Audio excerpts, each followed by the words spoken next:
Hello everyone and welcome to Fiction Friday. Today we have episode 4 of The Squire. I hope you enjoy it. 6 weeks since the trial and they'd accomplished nothing. Well, that wasn't strictly true. Cole had gotten a good deal of practice riding around and reading reports. The patrols spent every day chasing beastmen, but seldom fought them. The ugly brutes would run the men ragged, then when they were tired, turn and attack, kill a few, then run again. It hadn't taken long for the men to learn not to chase the beastmen into the forest. Now they just patrolled the roads and villages. The beastmen didn't seem to be interested in a fair fight, so they did no fighting at all, most days anyway. Cole looked at the barracks door for the 10th time in as many minutes. Sir Gareth said he wanted to meet for breakfast, but he was half an hour late and Cole was starving. How much longer was he going to take? Knowing Sir Gareth, this was probably some sort of patience test. Well, Cole could be patient. His stomach groaned for a little longer anyway. 5 minutes later, Sir Gareth entered. Cole got to his feet and went to the kitchen window. The guards had eaten and the pickings were slim. All he got were a few lukewarm sausages and broken biscuits. Cole returned to his table and sat down beside his mentor. He held out the plate and offered Sir Gareth's first pick of the food, but the elder knight just waved him off, looking more glum than usual. Cole shrugged and started eating. When Cole had almost finished his breakfast, Sir Gareth said, "The king has decided to hold the Squire's tournament tomorrow as planned." Cole washed down the last bite of dry biscuit with a big gulp of ale and belched. "With all the beastmen around, I'm surprised he'd bother with it this year. Of course, we're not exactly accomplishing much out there anyway." "I argued precisely that all morning. That's why I was so late. The king is adamant that he will not let a bunch of beastmen dictate how we run this kingdom." Cole shrugged. Someone dictated pretty much everything he did anyway. "So what's on the agenda for today?" "Nothing," Sir Gareth said, the disgust clear in his voice. "All squires and knights are ordered to rest and prepare for the tournament." "So what do you want me to do?" "Whatever you like. Lie around, go down to the city, read in the library. The day is yours." "Great," Cole said, happy to have a day to himself. "One more thing," Sir Gareth said. "Here it comes. Princess Rain has chosen Callion as her champion." Cole failed to hold back a laugh. "Really?" Sir Gareth nodded. "You know what that means? He's supposed to wear a token of hers or something and dedicate his victory to her honor or beauty or whatever." "That's part of it. Traditionally, the princess's champion is allowed to win every event." Cole gaped for a minute, certain his mentor was kidding. When it became clear he wasn't, Cole said, "You can't expect me to stand aside for him after what he tried to do at the tribunal. It's tradition, not law. Technically, you don't have to let Callion win, but what would you do if I ordered you to?" Cole frowned. He owed Sir Gareth everything, but to let the person who tried to have him forced out of the order win was more than he could stomach. "If you order me to let him win, I will. But I don't know if I could be your squire anymore. If you made me stand aside, I'd never be able to look you in the eye again." Sir Gareth nodded. "I suspected you'd say something like that. I want you to do your best tomorrow. To hell with tradition. We've done nothing traditional since I took you on as my squire anyway. Besides, His Majesty despises Callion's father. I think he'll get a kick out of seeing the boy lose." "Well, I don't want to pass up a chance to entertain the king." "Thank you, sir. I knew you wouldn't let me down." Sir Gareth smiled and clapped him on the shoulder. "Go on, enjoy your day." Cole left the barracks and turned toward the castle gate. It was only a short walk down the hill to Finegold City. Cole's training hadn't allowed him as much time as he would have liked to explore Carinthia's capital. Though only the second largest city in the nation, it was the richest by far. As the capital, every nobleman had a villa he used when duty called him to court. Temples to the various aspects of the light filled the city with gleaming spires and marble statues of the archangels. When Cole reached one of the city gates, he found no line of merchants waiting to get in. He frowned. That was a bad sign. The early crops should be streaming in by now. The raids were taking their toll. At least the guards looked alert as they waved Cole through. He wasn't wearing his uniform today, only a gray tunic and pants tucked into leather boots. His only weapon a dagger the length of his forearm, which all men in Corinthia wore for self-defense. The only sign of his rank was a bronze medallion with a blade-down sword engraved on it. Officially, Cole outranked all the city guards and could command them if he wished. He wouldn't, of course, not without a very good reason at least.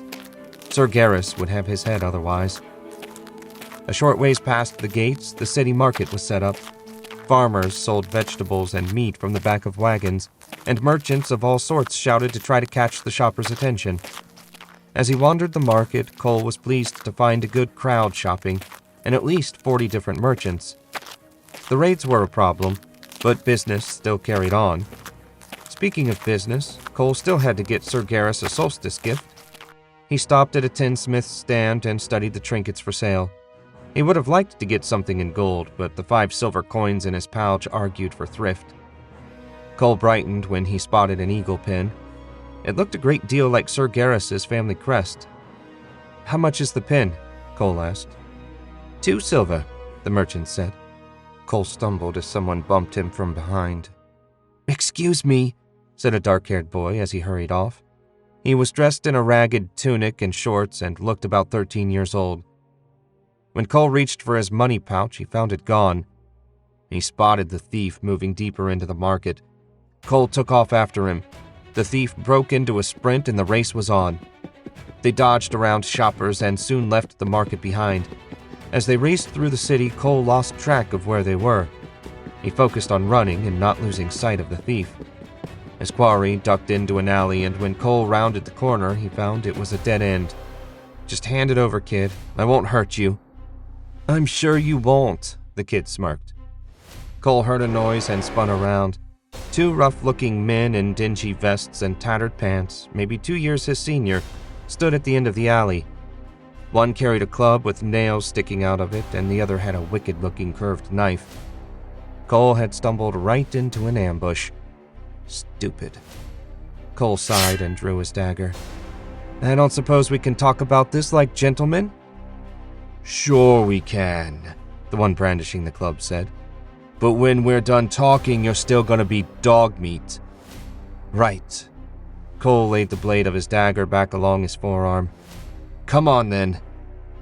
Club seemed eager to oblige. He charged forward, weapon raised over his head. Cole lunged, closing the distance quicker than the thug expected. As he lunged, he flipped the grip on his dagger so the blade pointed ahead rather than back and drove it to the hilt in the thug's stomach. Hot blood and bile poured out over his hand and wrist as he ripped the blade back. Club fell to the ground, screaming and struggling to keep his guts inside his body. Cole looked over and saw the fear in Knife's watery blue eyes. In perhaps 3 seconds, he had crippled one of the men. He suspected that wasn't what they'd planned when they had the boy lure him down the alley. He picked up the club lying beside the moaning figure on the ground. "Well?" Knife's throat worked as he tried to swallow. Cole feinted toward him and Knife yelled, turned, and ran down the alley away from him. A small figure darted past him toward the alley entrance. Cole whipped the club forward and sent it spinning after the fleeing thief. It tangled the boy's legs and he went sprawling on his face. Cole's money pouch bounced a few feet away. As the thief reached for the pouch, Cole stepped on his wrist, then bent down and collected his money. "What's going on here?" A pair of city watchmen in rumpled crimson and gold uniforms stepped into view at the mouth of the alley. Each man carried a stout cudgel in his hand and looked like he knew how to use it. "Help me!" the thief shouted. "He's crazy. He already killed my brother. Now he's going to do me too." "Step away from that boy nice and slow," one of the watchmen said. Cole reached down the front of his tunic and pulled his medallion out where the watchman could see it. "I could use a hand with this thief," Cole said. Their eyes widened as they recognized the symbol on the medallion. "Of course, Squire. We beg your pardon," the second watchman said. "No need to beg, just grab this little rat before he gets loose."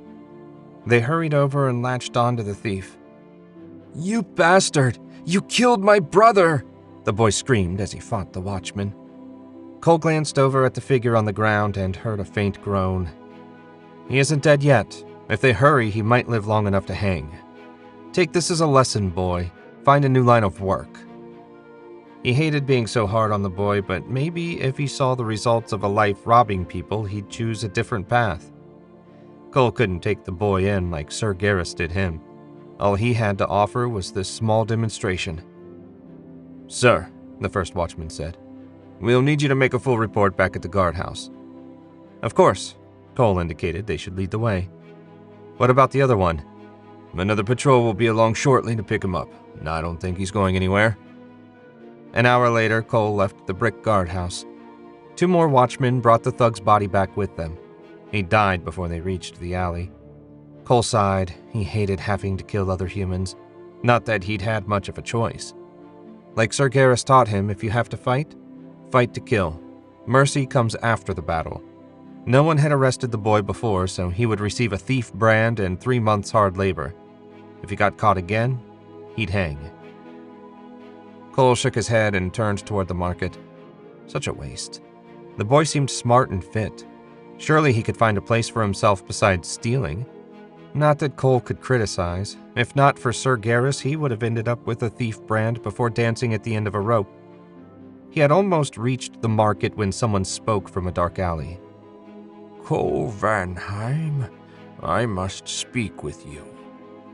By the dark, what now? Who could know his full name in this city? He reached for his dagger. He'd had enough of people in dark alleys. "Step out where I can see you."